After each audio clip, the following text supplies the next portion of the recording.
Welcome to another exciting episode of the NIDS View, a weekly show of the National Institute for Deterrence Studies, where we are advancing peace, promoting stability, and helping you to think deterrence. Each week, we discuss and analyze a recent topic and provide insight into how it affects our national deterrence. We hope you enjoy this show. Welcome back to another great episode of the NIDS View. Of course, I am Adam Lowther along with Chris Stewart and Jim Petrosky. And hey, Jim, how are you? I'm doing well. It's been a while since I've been on this show. Yeah, I mean, it's been a busy few weeks. You and I were at the HART conference, the Hardened Electronics and Radiological Technologies Conference last week in beautiful Huntsville, Alabama. It was a great time to be there. The weather was, 70s, maybe low 80s, so the weather was good. And lots of good research was discussed and, talked to a lot of great folks. And, there's a lot of folks out there who are working on the very concerns that, we have in terms of making sure our electronics and systems are hardened against EMP and some other things that we talked about. So it was and we got to go to MDA, the Missile Defense Agency, and see, it's a nice campus they've got. We met with some of their senior leadership. So it was a good opportunity. Yeah. But and I'd say back. It was great to sit with you and Curtis face to face, but also the HART conference to me is like going to a family reunion once a year. So I love doing it. And I just want to do a shout out to all my science and technology friends that I got a chance to sit down and have breakfast, lunch, and dinner with out there. So, and with our topic today, all that science and technology feeds right into what we're going to talk about, Adam. Hey, yeah. Wait. Before we go on, give us the end of the story. So are we prepared for an EMP? Have we made progress in hardening our critical infrastructure, et cetera? So are we ready? Ready is an interesting question there, Chris. Thanks for the setup off the cuff. But the answer is there's a lot of study that's going on, especially not critical infrastructure. We were looking at U.S. infrastructure. We were really looking at military systems to be able to survive nuclear weapon effects, primarily space and ground and military systems themselves. There's a lot of testing and evaluation going on throughout the United States. I will say, items like in space with system-generated EMP, distributed EMP, these are topics that we cover in the NIDS knowledge. But those topics that have not been studied because we've never really done a test of those are being tested on the ground and understood much better and are being entwined into our military systems, which I think is important from a deterrence standpoint. It says we're less vulnerable to some things than we were before. Now, critical infrastructure in the U.S., we really didn't cover that topic in this conference, and it is a good topic of discussion that I think is needed. Yeah. Okay. Yeah. Well, thank you. Well, no problem. That that's part of the division, right? I mean, so for most of the folks at HART, they're focused on military systems, whereas that critical infrastructure stuff is just sort of outside the bounds of what those folks look at because of how we divide up, protecting assets. So it's maybe that's one of those things we should think more about is how do we bridge the gap there. Yeah. So for this week, we were going to talk about we've had some news over the past few months, and we've talked about it individually. We've talked about Sentinel and the problems in the Sentinel program. There was in March there was an announcement that funding for LRSO, the long range strike, the cruise missile, there was some cuts to that. And the funny thing with LRSO was on time and under budget. So it was sort of our best program. And there were, there's some cuts there, delays that'll slow the production of LRSO. And then, of course, we found out here recently that Columbia, the submarine, is having some challenges. Particularly with the nose section that are it's a supplier issue. This is one of these big problems that we've seen since the beginning of COVID, where we've had labor issues. Unemployment is quite low, but the labor participation rate is also lower than ever. So there are fewer people as a percentage of the population working, even though everybody seems to have jobs. There's just a lot less people working.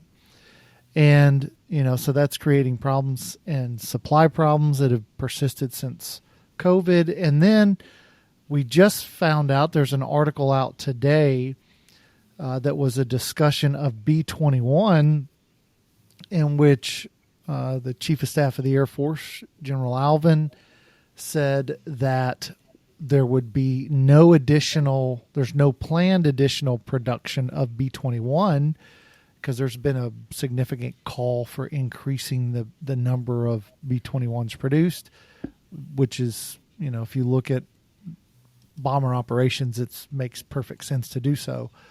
But General Alvin said that, well, by the mid-30s, there may be technologies that make the B-21 either obsolete or suboptimal in terms of performing the mission, which is, that's sort of an eye-opener.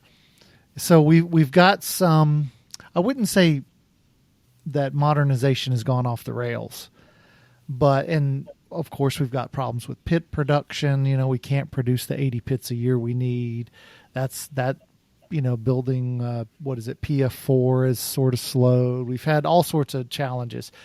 And so I thought the discussion today should be about this inability, broadly speaking, to produce, a modernization program, an unprecedented modernization program on time. We can't do it on budget. That's one of the big Sentinel challenges. We found that with the infrastructure problems that we're having with Sentinel, replacing the silos and all that. And so I thought Chris, former congressman, Jim, nuclear engineer, I figured you guys would know a lot about issues in terms of delays, funding cuts, all sorts of stuff of that. So let me go to you first, Chris, and let's talk about the congressional angle on this and sort of some of the challenges that are, in there in terms of whether it's funding or other requirements to meet congressional deadlines. So talk to me about that. Well, I think broadly through Congress, there's a lot of frustration with the acquisition process, and there's deep, deep frustration, even anger, at programs that come in way over budget and way behind schedule, and we continue to reward, or at least to incentivize, in a perverse way, actually, the prime contractors. I mean, they just pay no economic cost for these dry outs. And I mean, to say that Congress is frustrated with that, I mean, that's an understatement, and it's hardly shocking, right? None of you are going to be surprised by that. But for the first time in my experience in Congress, or having recently retired, still having, deep conversations there, you really have people advocating, saying, hey, let's cancel the program. And you never had serious conversations about this. And this isn't the Mavericks. These aren't guys, who want to cut defense. These aren't peaceniks who, don't want to spend any money on defense. These are serious defense hawks. These are chairmen of subcommittees. These are people who work in supporting the defense industry, supporting our Pentagon. And they're just, frankly, they're just really ticked off about it, and they're tired of it. And it's billions and billions of dollars. And, we could go through the different programs, and we probably, I know you guys have talked about some of it recently, but I mean, the Sentinel program's a year behind when it's a year into the program. And it's, tens and tens of billions of dollars over budget when it's a year into, a 10 or 12 year program. And we talk about the B-21, it's on target, which is good. It's under budget or slightly at or just right at budget, which is obviously great. But let's think about how long we gave that program. I mean, we awarded that contract in 2015, and we're going to be buying the airplanes until 2040 or until 2039. I mean, that's That's a long, long time. And that's after contract award. That's after all the initial research and development and the competition process. And so it's not comforting, but it's also not surprising to say, well, to have some of the senior leadership at the Pentagon say, well, we may not be buying any more of them. In fact, they may advocate for cutting the number of 100 because it's taking so long to purchase them that by the time we are halfway through the cycle, they may be outdated at that point. And so again, good news is they're not delayed, they're not over budget, but the bad news is the contract just was excruciatingly long in the first place. To give us 25 years from award contract to where we purchased last airplane in a very dynamic environment. Oh my gosh, can you imagine trying to use a computer that was designed 25 years ago? And these weapon systems are essentially flying computers. I mean, there's everything about them is deeply, deeply technical. And, it's frustrating. I'll just say, Adam, you asked me what Congress's feelings on this are.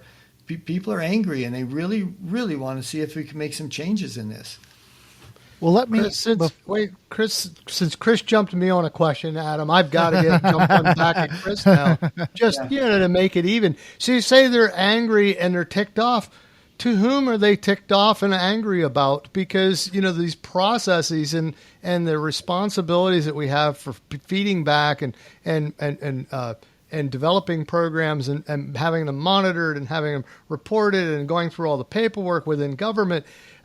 All that stuff is just a burden on the organizations trying to do this. So I'm curious when you say they're ticked off, who's ticked off at whom and where does the problem lie?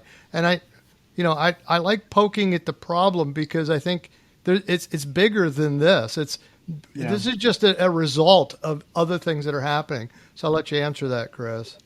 Well, I mean, if you want to know who they're ticked off at, they're kind of like the old guy who's standing out in the lawn, yelling at clouds in the sky. I mean, who's he angry at, right?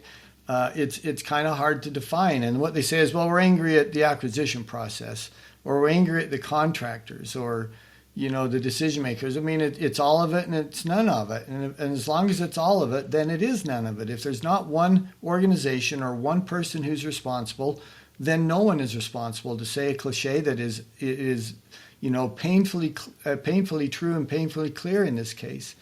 The three of us could talk for ad nauseum. We could talk for weeks about defaults in the acquisition process.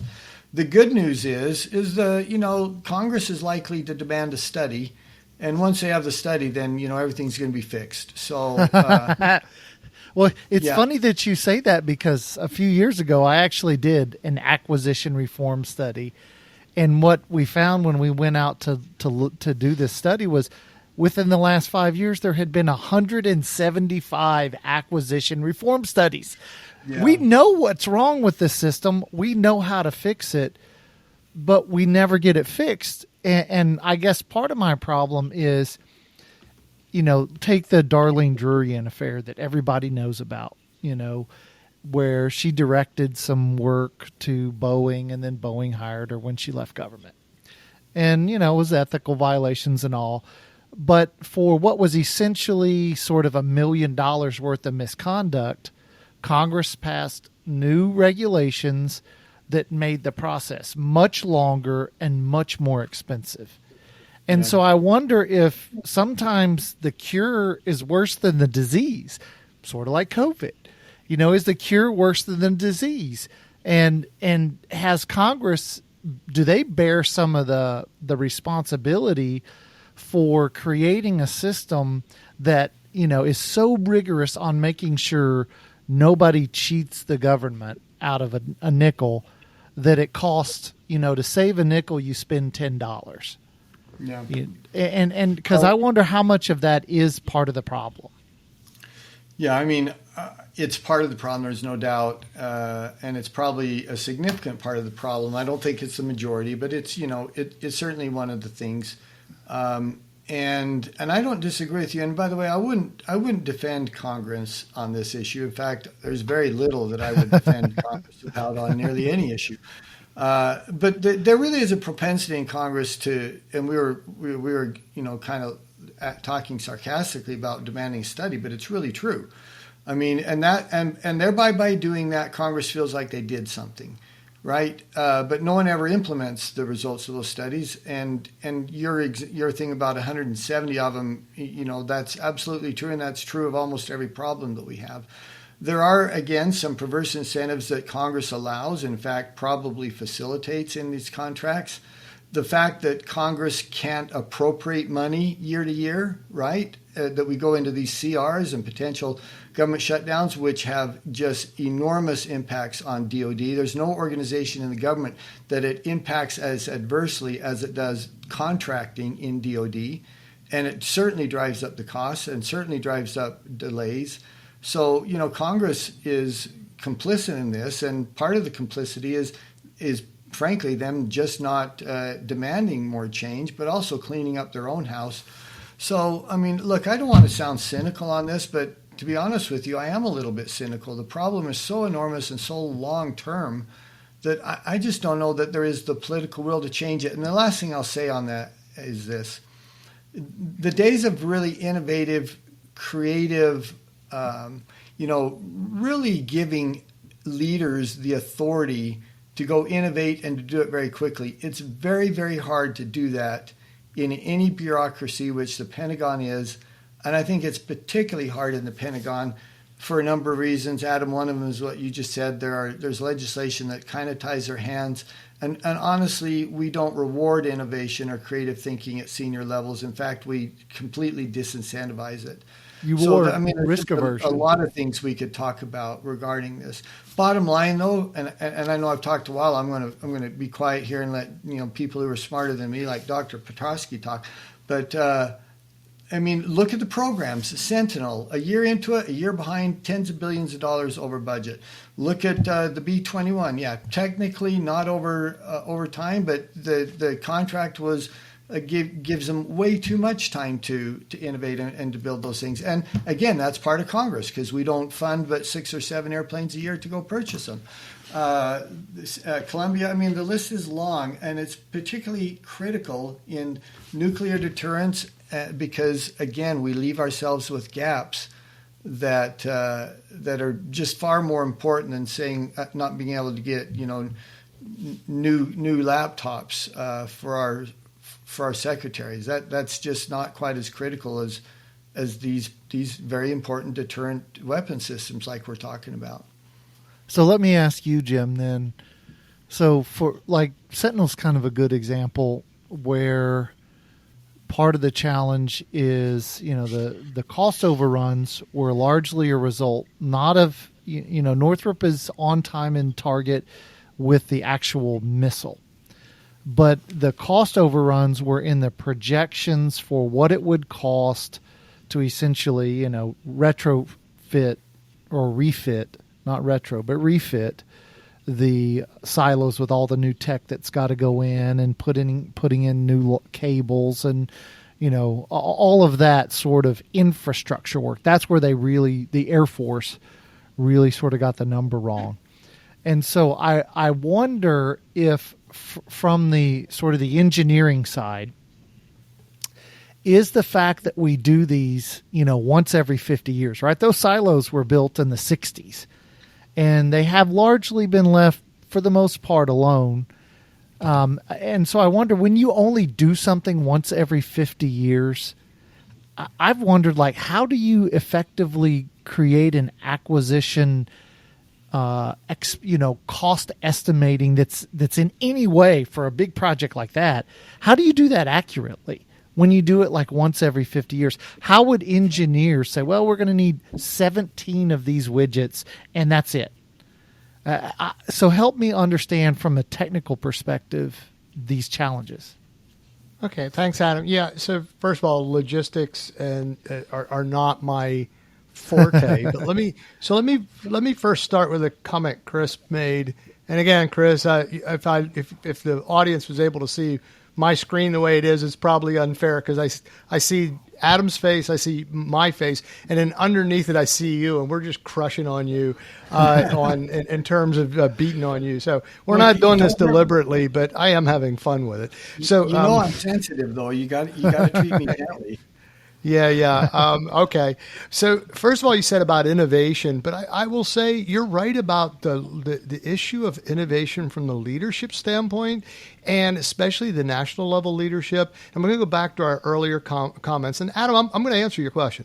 But you talk about innovation. I just spent a week at a conference where almost every organization there was extremely innovative in understanding the problem that we're solving, which rad-hardened electronics in space on missile systems that have to work every time, all the time. Oh, and for the weapons, you don't even get to really test them fully. You have to find a way to test them completely without the environment you have, and completely without all the components at the same time, and completely without all the technology at one time for something that's going to be fielded later on.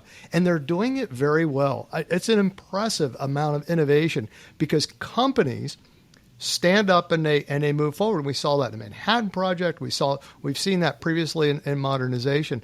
So I think the innovation can be done. I think the problem falls out, and again, Adam, I'm not going to forget you, the two places where I think it hits. And one is in education and workforce. You've got to have a workforce that is capable of applying themselves in the technical skills. This is what Adam said about the Air Force, the baseline technical skills, laying concrete, putting in wire, manufacturing, equipping, developing, traveling components, even traveling with components and being safe and secure. All of those things have to happen for these things to happen. So as an engineer, you're biting off this, you're looking at this elephant and all the components of it, and they're all different.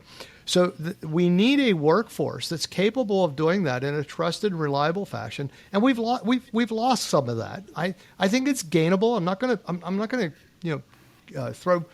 to cast aspersions upon the against the current group of people that are going through colleges, but we've got to focus that. And when I talk to people in universities, there is no focus toward this kind of work, the kind of work that we need, and I don't think anyone's connecting them. So that's one thing that I think is really important. And in fact, I talked to a few people when I was at the conference. Said, you could go back 20 years. What would you do? Oh, I'd invest in people that are working then. Well, what are you going to do 20 years from now if you're not investing in them now? I mean, someone's got to prepare the next generation. And I see that the leadership who's responsible for taking the risk, that voting risk, moving risk, et cetera, they've got to take that risk now for what the future holds. And we have not. I just don't see that foresight. Then in the logistics side, so first of all, people make things work. The layman, the driver, the radio operator, all those people have to work there, all the way up to the fundamental scientists and those people doing those highly technical jobs. But then the other piece is the logistics that Adam said. And you're right, Adam, these are big projects, but there are fundamental requirements when you're doing any logistical project that are standard practice. And I see from my angle, when I look at standard practice of how organizations must work, you have to work with standard practices that are reliable and projectable. You got to be able to project what the next step is. And the way that our country continues to evolve the language of logistics, the language, and when I say this from the congressional side, from the requirement side, the requirements keep changing. We keep fixing things, but as Adam said, the solution is probably harder to solve than the problem itself. What'd you say? The disease, the cure is worse than the disease. Right. And as we continue to do that, businesses can't project out 10 years when they don't know next year. I mean, right now, let's look at our country and be honest. What is the business environment going to be next year, and how do you invest in that? And then I'll travel that back to our workforce. Our workforce 20 years ago could not have imagined the workforce that it is today, but it is today's workforce. We've got to take and have the fortitude to say this is what we need. We've had tried and true practices after World War II. During the Cold War, we knew things that worked, and we walked away from them. We've got to walk back. And walking back doesn't sound like a real adventurous thing, but imagine walking back, but with the technology we have. Can you imagine in 1953, if we had the technology we have today in 1953, when we were out building systems on the ground, how many missile silos, I wish Curtis was here, how many missile silos a year they were putting in the ground? Imagine where we'd be now if we had that technology. Well, we have that technology. We just need the will to put it to use. And that is all based on human ingenuity and common practices and skills that we need developed. So two things. I'm not going to be a three-person thing. Two things: workforce and logistics. And then get the heck out of the way. I almost said it. And then we're good to go. It does seem like, so I'll just, we often reason by analogies and personal experience.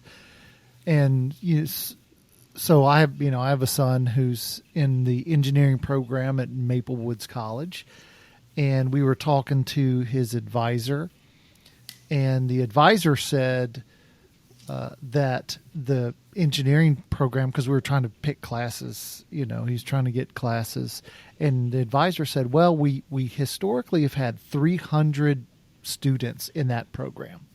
We're now down to 60. Because people are just they're not going into engineering. And then, I have an affiliation with Kansas State and the mechanical and nuclear engineering department. And we were talking about that program, and their enrollments have declined quite a bit. And, they're one of the few schools that has a nuclear reactor. And so I guess part of my question here is we think about workforce is just this idea that kids, and if you really think about like in the engineering and other hard sciences, a lot of your students are foreign nationals who've come to the U.S. because we have really good engineering programs. And then when we want to go put people in national security jobs, you tend to need, American-born folks. And so that makes it doubly difficult because the enrollments are declining.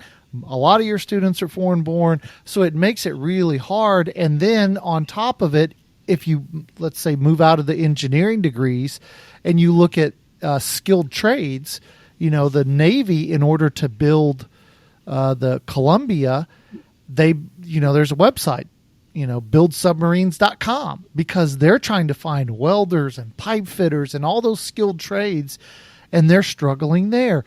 And so I just wonder what it is about, maybe it's American culture, values, I don't know what, that is leading Americans to want to, be on a contestant on The Bachelor or a social influencer or whatever, as opposed to an engineer or, some other skilled trade, which we were so good at.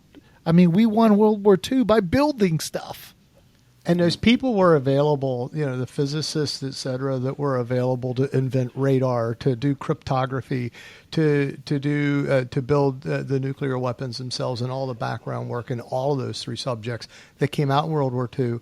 But this is where I'll point back to Chris, because I picked on him earlier, but I'm going to pick again.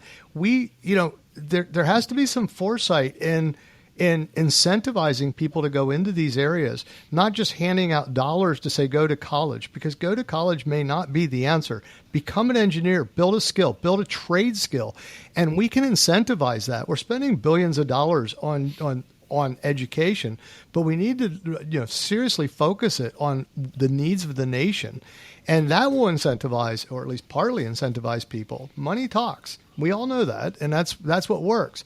And once you get your foot in the ground, and I did the same. I became an engineer. When I started college, I didn't intend on doing it in high school, but I saw a talk by a friend who is a military engineer who said, "I've built a career of this, and this really worked well," and that's what started me down that road, and it was really it was really paid off in the end. And so we need to find ways to incentivize the skills we need, not just any skills. And I know universities are going to kick back on that. They don't like that. I get it, because they've lost programs over this. They can also gain programs if they are innovative in the way they approach it.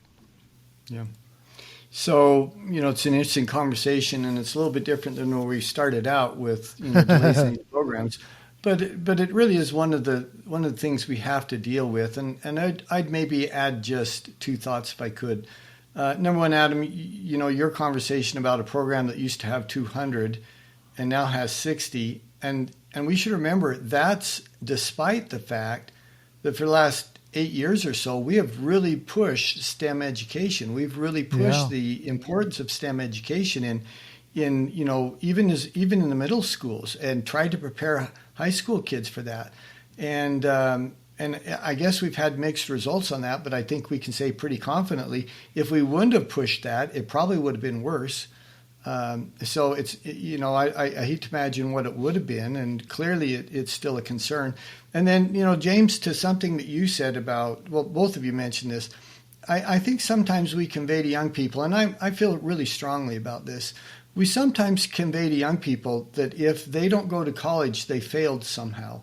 And it's just not true.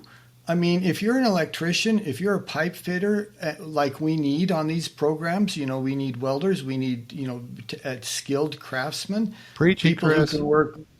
I'm sorry? Preach it, Chris. Preach it. I agree. That's right.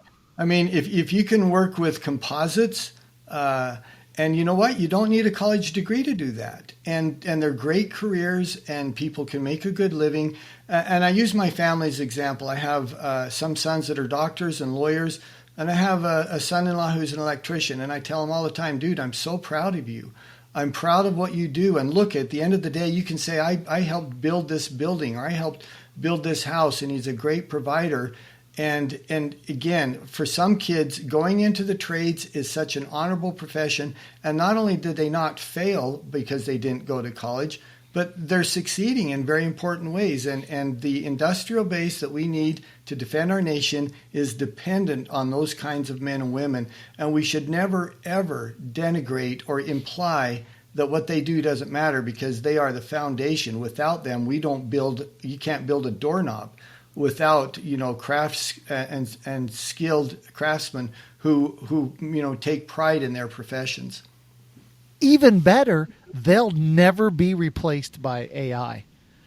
There will never be an AI plumber or an AI welder or an AI pipe fitter. Yeah. They're going to always have jobs, and they're always going to have respectable careers. And I know we're out of time, but Jim, I wanted to give you, so for each of you, very quickly, 30 seconds, as we look at the slippages, the delays, the budget challenges, if you had one or two sort of quick solutions, what are they? Jim, you go first. All right. Thanks, Adam. Yeah, so we did get off track a little bit. So here's my only comment that doesn't fit on the track that we followed. And that is, when you're eliminating programs, what you've got to do is you've got to go back, or at least eliminating or downscaling. You got to ask, what was the need to develop that program in the first place? And does that need still exist? And are we still going to meet it? Because otherwise we're just wasting time and money. We should always be getting what we need, no matter what our adversary's dynamic. So we got to change with the adversary. And number two, weigh out that consequence. And I didn't see that in any of these articles. Like, let's just cut these things. Well, they're not just things. They are valuable instruments of war that also keep us at peace. Yeah. Yeah, and in 30 seconds, I'll just say I would start with my own house, and that's Congress. And Congress has got to do better, and I'd say in two things. Number one is they need to pass appropriations bills. They need to eliminate the uncertainty that contractors and the DOD can go forward with contracts, especially when it comes to acquisitions. And the second thing is I think Congress can be more demanding. If I were chairman of the House Appropriations Committee, I would not have agreed to a B-21 program that was spread out over 30 or 35 years. I would have said we have to do it in less time, and we'll fund it. Because that's one of the keys. If you don't fund it, you can't build them faster and Congress will pay for it. So Congress has got a role they can play here, and they should. All right, Chris Stewart, Jim Petrosky, thanks for joining us to discuss some of the problems we've seen in the modernization program. Well, I also want to thank you, the listeners, of course, because without you, NIDS View would not be here. So thanks for joining us. Thanks for listening. And of course, as always, we want to remind you to think deterrence.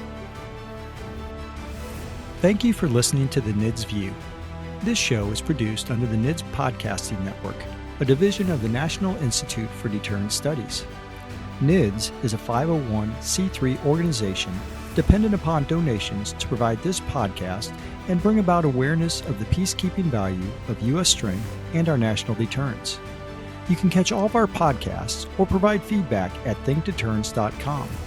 I would like to thank our producer, Kimberly Charrington, our sponsors, and all the fantastic members of the National Institute for Deterrence Studies for making this podcast possible. Stay tuned next week for another exciting and informative The NIDS View.